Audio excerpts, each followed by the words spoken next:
Glorious break. We were in fact recording. That's very good news. And during the break, I realized something that you watching on YouTube probably already know, and that is that I decided to split this into multiple parts. Makes sense. It's extremely long. There's good breakpoints. And so I guess we're probably well into part 3 at this point, most likely. And that's good. Okay, so real quick, I'm just going to close it out. I had some thoughts. I don't remember during the break. I was thinking I would close this up in a more interesting way. Oh, yeah.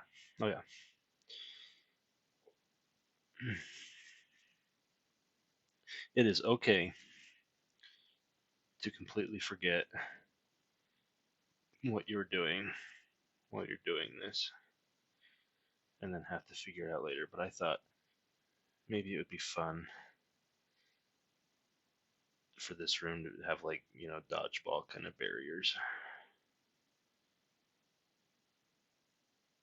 running through it. And there's only really enough room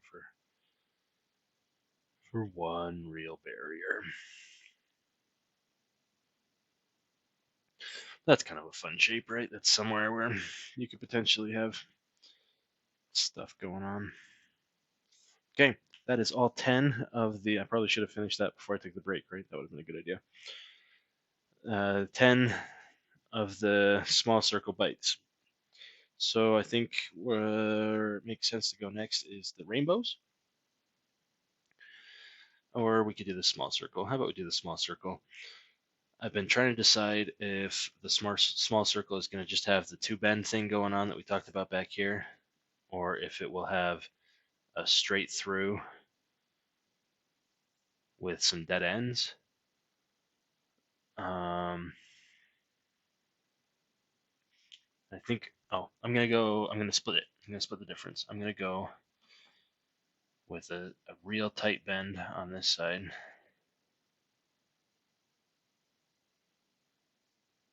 That, okay, like that. Having a lot of trouble with these diagonal lines that are halfway between squares. Thought I was better at those. And then this I kind of want to leave solid, but we can have something of a room going on here, right? We can have the room extend kind of like this, and then we can come in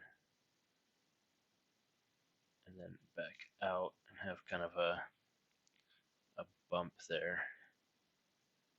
Come in and then along this way.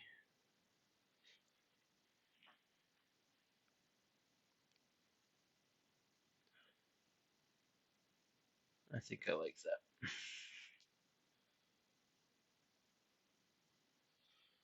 I don't like that as much as I thought.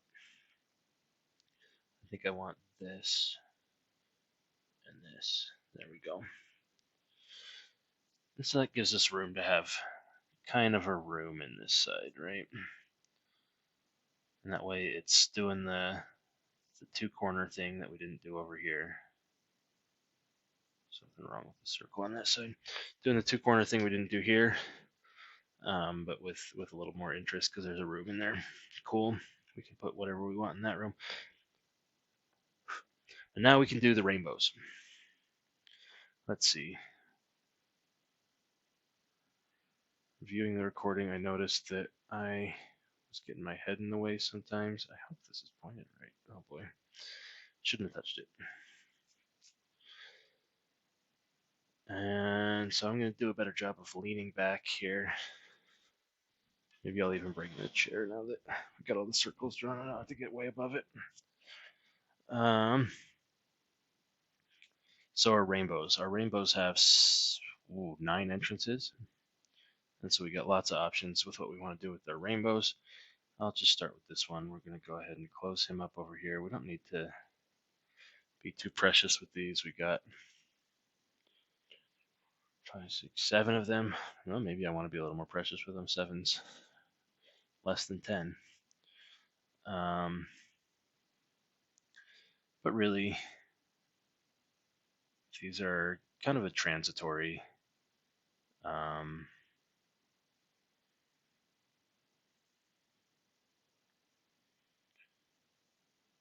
transitory unit that we've got here, right? These rainbows are too narrow to put a lot of interesting stuff in them.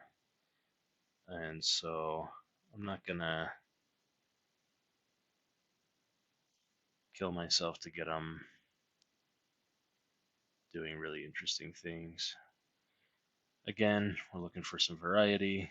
We got 7 rainbows, and so we can do.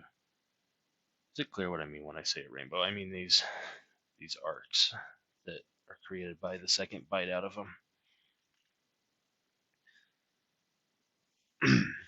And we could do a fair amount of stuff with them, but I don't know that they're going to have a ton of options.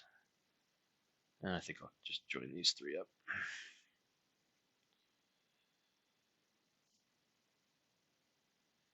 It's just faster to do the easy ones first, right? Where it's got almost nothing going on. You know, there's some empty space here. I'm going to go ahead and put like a door coming off of here and into this space. There's plenty of room to throw down kind of a wizard's laboratory or something.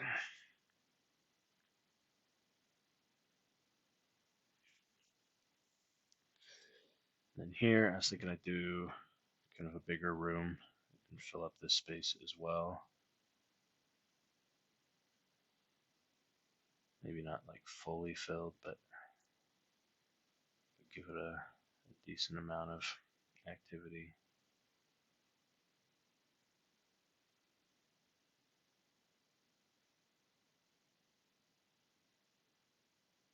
Yeah, I like that. And right now, this space is inaccessible, but remember, things are going to be changing. It's okay. Things don't have to be linked up. We're not thinking too hard about how things connect up because they're almost never going to be connected up the way that we connect them as we're doing this right now. So I think this one might be interesting to take and do kind of a 4-way intersection here off of these 2. I think so. I think so. This guy's fun. He's coming in here. I'm going to immediately veer this away like I did over there, even more aggressively even.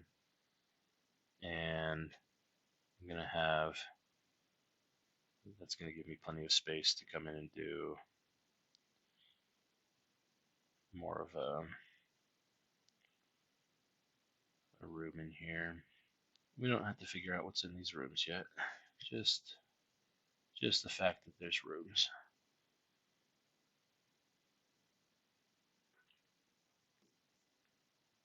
Come a little further.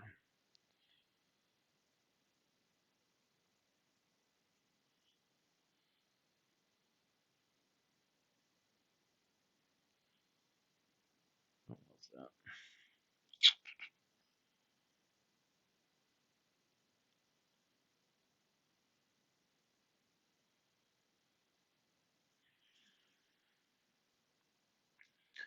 Good.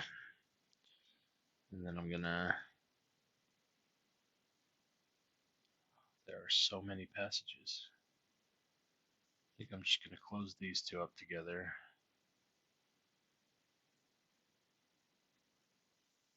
It's just connect the dots, right? If you're one of the people who asked, how do you make the rotating labyrinth? I'm sure that you're utterly disappointed to be watching me just play connect the dots. It's really, once you know the technique. It's pretty disappointing, isn't it? That's okay. I want you to be able to go and do this now that you've seen just how simple it is.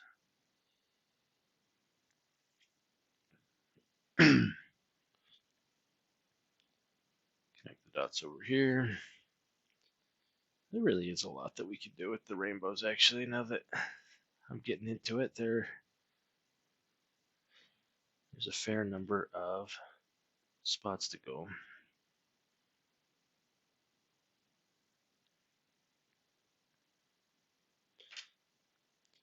Forgive me, I need to stop again and check, make sure the camera's lined up. Wow, so I was right. The camera had been bumped, but not only that, during the break, the lighting had changed enough that everything was completely invisible, even when I did get the camera lined up again. So good thing I stopped. We're back. All you missed was filling in these two rainbows here. Don't know what to tell you. This is where I was pointing when I was talking about something being completely isolated that won't be later. Fit some extra rooms in. Here's the four-way. Putting a little elbow over here. And we're going to keep going. I think we should be good on lighting changes going forward. So I'm no longer relying on outdoor light.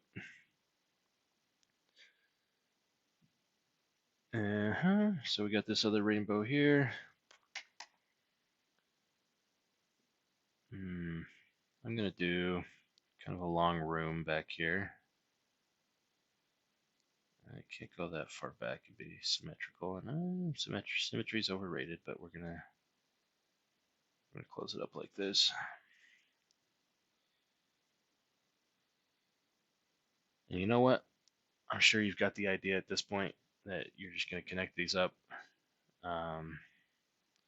Probably the next part, as I parse these out, is gonna be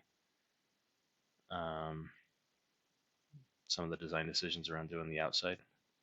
So you don't necessarily need to follow all along if you've got what you were looking for as far as setting up these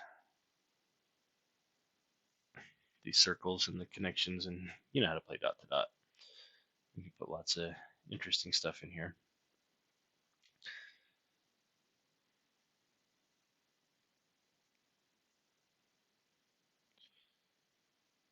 And as I'm putting these rooms in, I'm doing rooms because I'm being mindful of the fact that I've decided that I want to make it more funhouse than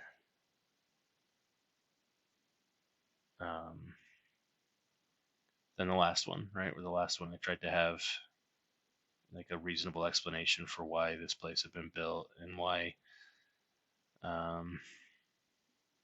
there were demons all around and stuff, why there would be any type of an enemy that could live in here, right? Because who could live inside a maze like this, right? And this one where I'm gonna try to do it a little different, right? I'm gonna make it more funhouse. I'm gonna have creatures living in here that maybe it's hard to explain how they live in here. I don't know. And so the design approach is a little bit different as I'm now trying to put rooms that I can put more stuff in instead of just random maze shapes that fit the prison for a demon kind of a theme. These are still pretty random. I don't know what goes in these rooms. Won't know until I start to plan them out. That's not really the purpose of this video. And as I said, the purpose of this video might have been filled for you already. You've seen kind of what the design process looks like for the Rotating Labyrinth.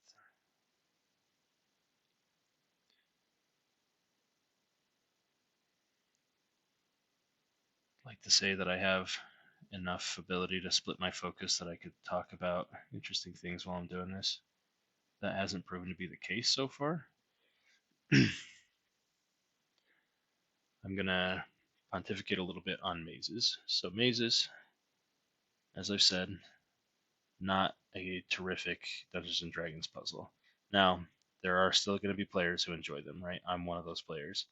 I recently had a dungeon master throw just a literal maze at us, and we could have, kept our hand on the left wall. We could have mapped it out. We could have done any number of things to make it easier. But I got excited because no dungeon master ever throws mazes at me, even though I love them. And so I went ahead and just tried to go through the maze by memory, right? Tried to imagine myself in the place of my character, walking through the maze, picking out paths. Oh, I've been here before. Oh, that doubled back around here. Okay. And I had a lot of fun. But the truth is, I was the only player having a lot of fun. Right? It's not ideal to just have the one player enjoying themselves, right? Especially when it's me and I'm going to be on going to be more or less paying attention regardless, right? If the one player paying attention is the player that you have more trouble keeping engaged, that might be a fine trade-off, right? But anyway, so the point being that there are exceptions to the rule that players aren't going to experience mazes as a puzzle, and they're just going to experience them as kind of dead time in the game, right? I still think that a majority of players are going to experience the puzzle as dead time, or the maze as dead time and not as a puzzle. And so mazes are kind of a weak format of puzzle for role playing games, in my opinion.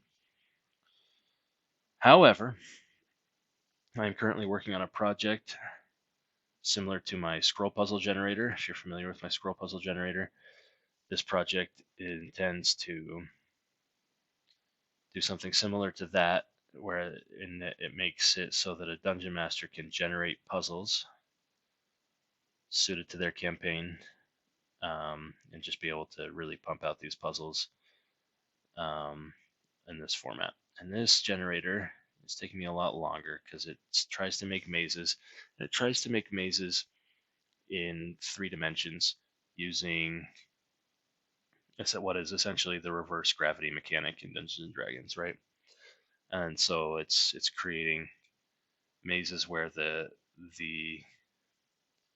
the supposed path of the maze is passing along the walls and the ceiling and not very often the floor to get there without having to fall more than a prescribed distance that you can tell the generator.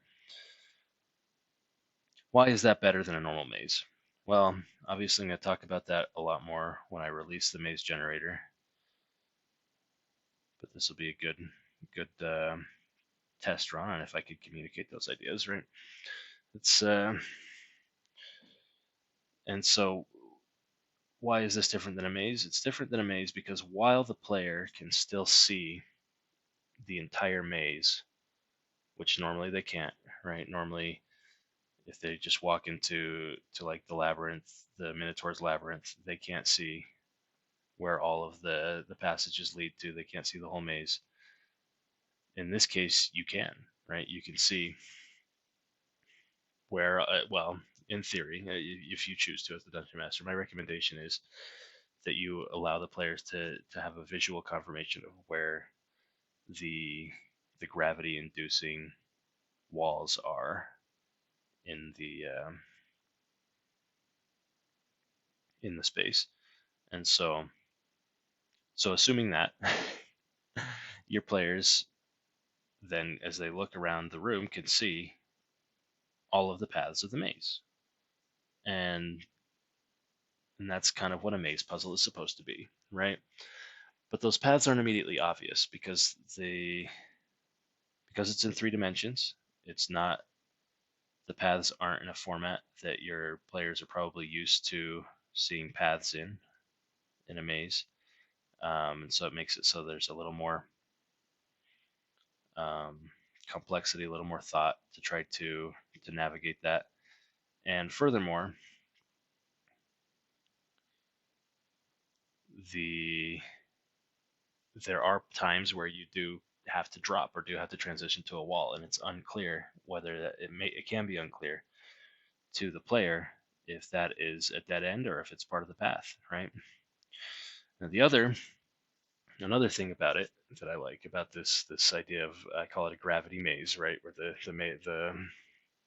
the walls and the ceiling are a part of the maze, is that dead ends actually have a cost, right? So if you follow a path because you can see there's a path in a normal maze and you get to a dead end, oh, you lost a little bit of time. You have to turn around.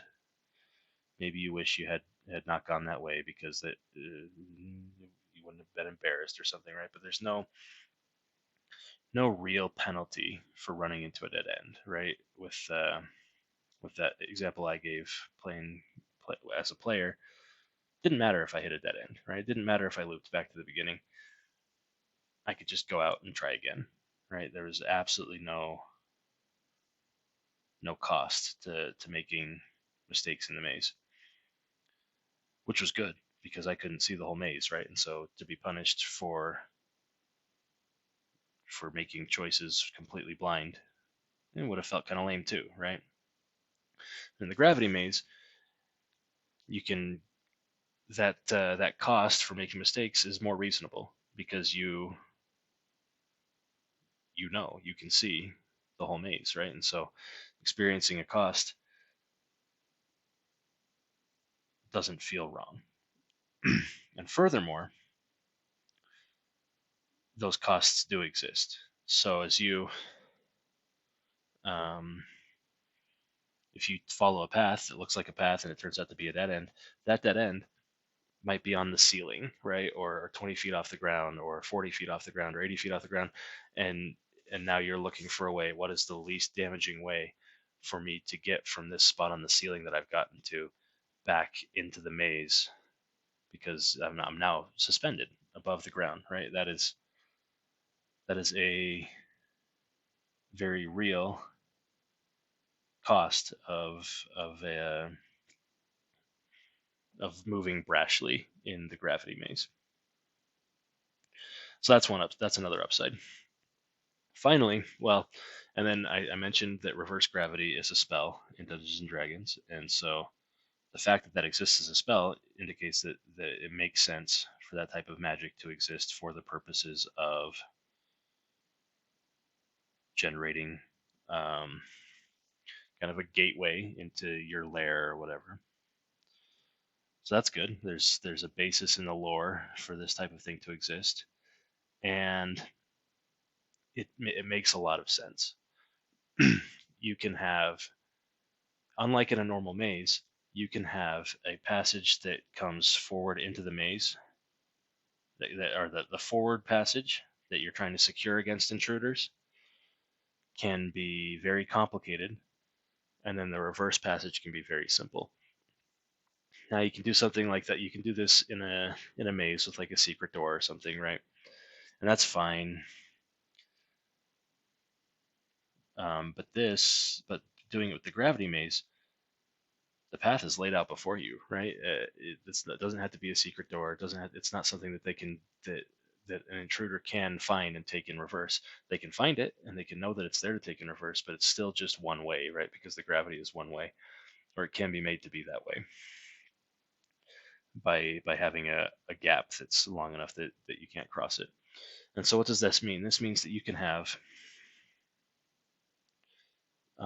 this secure entry against intruders. It's fairly secure, right? Where it's a fairly complex maze, and your people can know it, and the complexity is not that bad, while still having a short way out, right? Which means that it's closer than a normal maze to meeting reasonable security measure status. And so that's another upside. And finally, yes, the entire maze is open to the view of the players, so that they know, or they can know, it's knowable what the passages are, what directions you can move in the maze, but it's also knowable to, or not knowable, it's known already to the people who built it, right? But it's viewable all at once by the people who built it. And so while people are traversing this maze. With a normal maze, you could maybe have some arrow slits, right, where goblins are shooting arrows out at intruders trying to make it through this maze. In the gravity maze,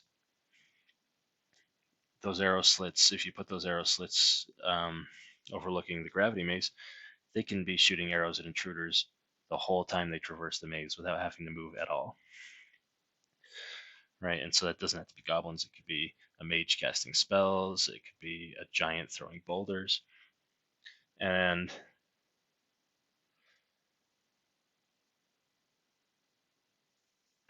and so it gives the option for defenders to be defending that split. It gives an area where the intruder is going to be greatly stymied by the fact that they are encountering a path that is unclear and that they have to think about and work through and that is circuitous, but that entire path is within view of the defenders, right? And so it makes sense that with the magic needed to affect gravity existing, that someone would create something like this because it is a good and effective security measure.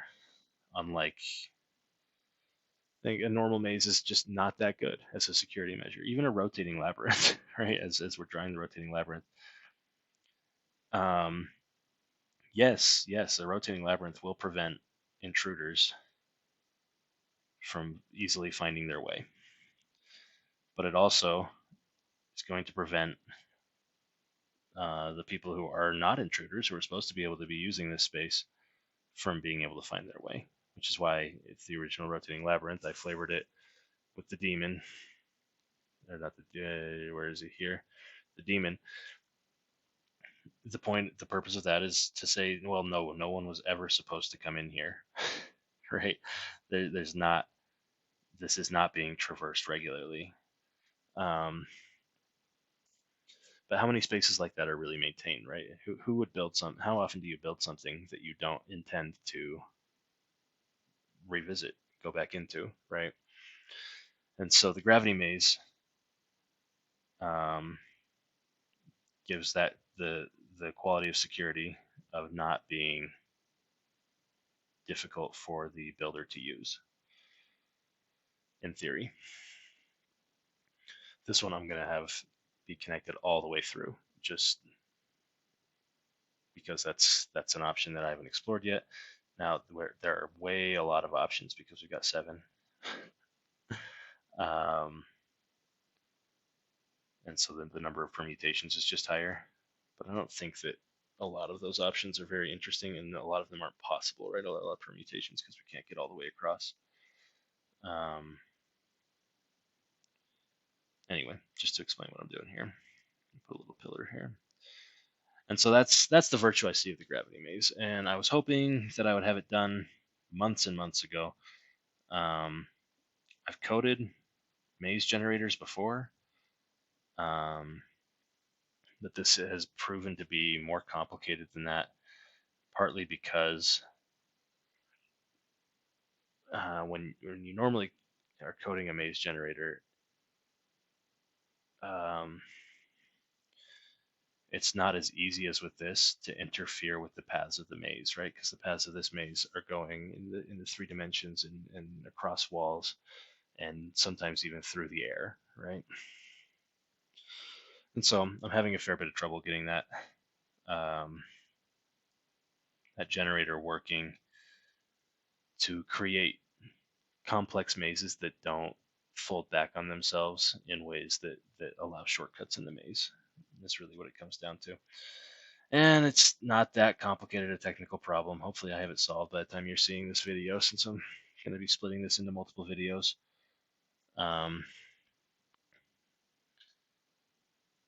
But it is a problem.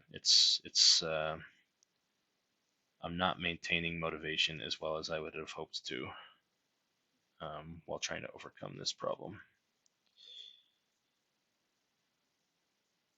Because it's harder than I think it should be.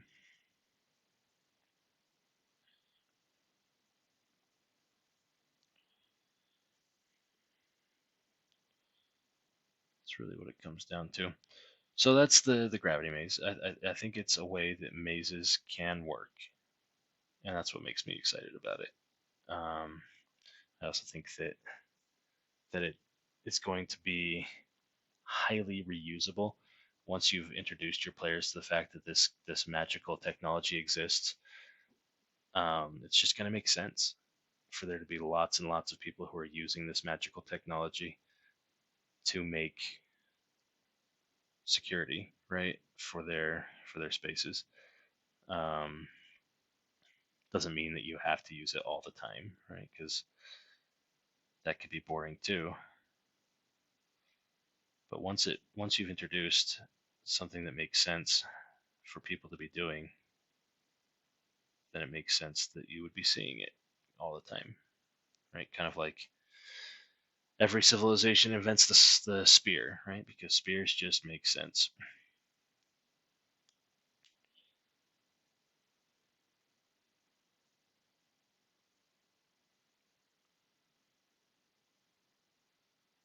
So once it's been demonstrated that you can do this, people will just do it.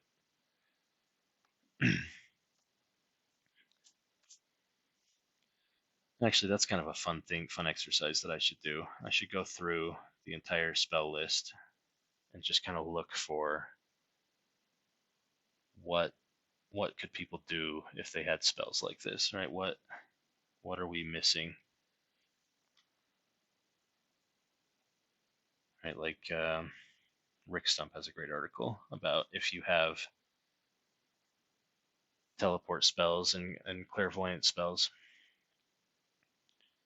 um, that a wizard in first edition is his example. Why wouldn't a wizard look up at the moon and go, huh, cast clairvoyance and get closer to the moon and get a real good look at the moon.